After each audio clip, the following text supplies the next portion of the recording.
The sound of fabric tearing was sharper than a scream. I looked up from fixing my daughter's hair to see my sister-in-law standing in the doorway, holding the shreds of satin like a trophy. Her smirk was slow, venomous. "Now my girls will win, for sure," she said. For a second, I froze. Not because I didn't know what to say, words came easy to me, but because I didn't want to waste them. My daughter's competition was in hours. Months of practice, late nights, bleeding feet, all hanging by a thread that had just been ripped apart. I turned to my daughter, ready to find the right lie to soften the blow. But she beat me to it.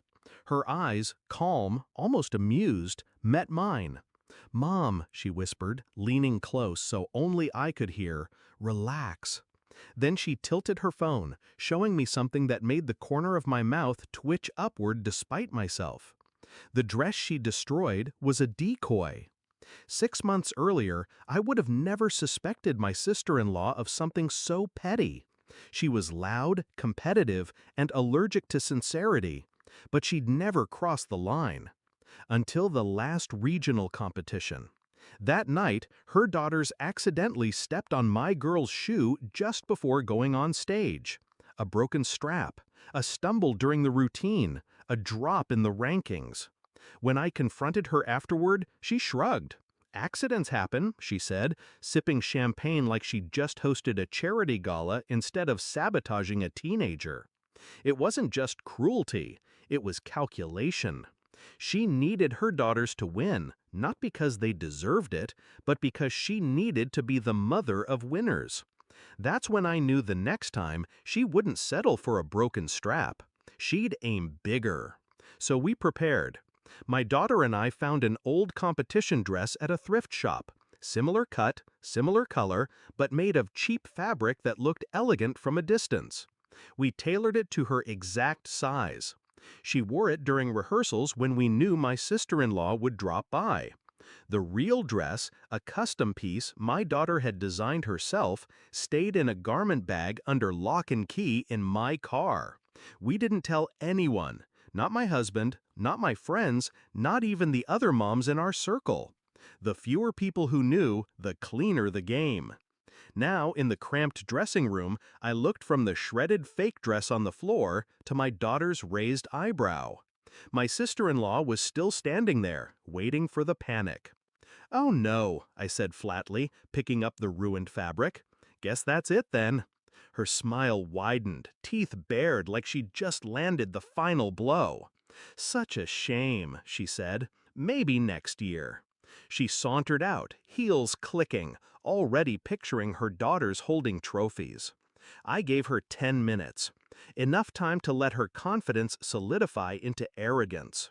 Then my daughter slipped into the real dress. Deep emerald silk, every stitch flawless, rhinestones catching the light like sparks. Her reflection in the mirror made my throat tighten. Not because she looked beautiful, though she did, but because she looked ready. When we walked backstage, the whispers started. Word had spread that her dress was destroyed. My sister-in-law was in the corner, laughing with a cluster of moms, her daughters stretching behind her. The moment she saw my girl, her laugh caught mid-breath. The color drained from her face, replaced by something raw. Confusion, then realization. "Nice dress," I said as I passed her. "Shame you didn't get to see it sooner." She didn't reply. Her jaw was locked, her nails digging into her palm. The performance was electric. My daughter danced like the stage belonged to her, and it did. Every turn was sharp, every leap defied gravity. When the final note hit, the applause was instant and thunderous. Her score shattered the previous record. First place wasn't even a question, it was a statement. Meanwhile, my sister-in-law's daughters danced well. But well doesn't win when brilliance walks on stage right before you. At the award ceremony, my daughter stood center stage, gold medal glinting under the lights. My sister-in-law's girls flanked her, second and third place. The smile my sister-in-law gave me from the audience was the kind you put on when the camera's rolling, but your world is crumbling. Later, in the parking lot, she cornered me. "You think you're clever?" she hissed. "No," I said, unlocking my car. "I think I'm careful." She stepped closer, her voice low. "You humiliated me." I met her gaze, calm as my daughter had been hours earlier. "No," I said again, "you did that yourself.